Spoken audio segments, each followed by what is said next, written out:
Hindi talaga maaawat ang power ng SB19 sa global music at online world.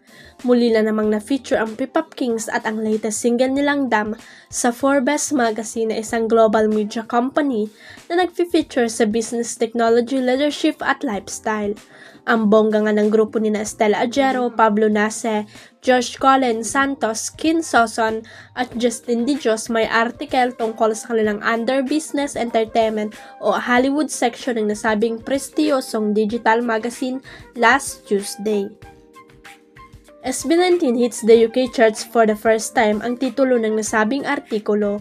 Ibinida sa nasabing feature article ang mabilis na pag-akyat sa UK music chart ng latest single nilang Damn. Bongga naman kasi ang debut ng kanta sa UK na sa top spot agad. Pagka-release pa lang ng nasabing OPM song ay nakupo agad itong parehong top 4 spot ng official single sales chart at official single download chart ng UK. Kinabog ang kanta ng mga global music superstar. Chika pa ng senior contributor ng Forbes na si Hugh Maltire. Among all new arrivals, Damn claims the highest debut on both the official single sales and official single downloads chart this week. Only 3 tracks outsell it on both rankings.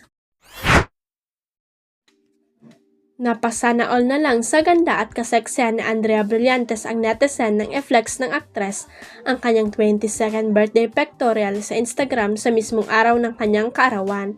Unanimous nga ang komento ng netizen sa kanyang kagandahan at lahat ay pinusuan ng tatlong magkakaibang layout ng collab shoot ni Blythe at celebrity photographer BJ Pascual.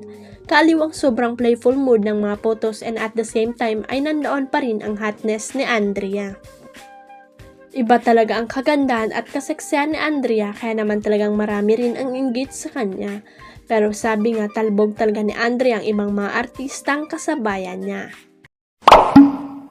Huwag kalimutang i-click ang subscribe button at i-ring ang notification bell para sa latest at legit chika updates.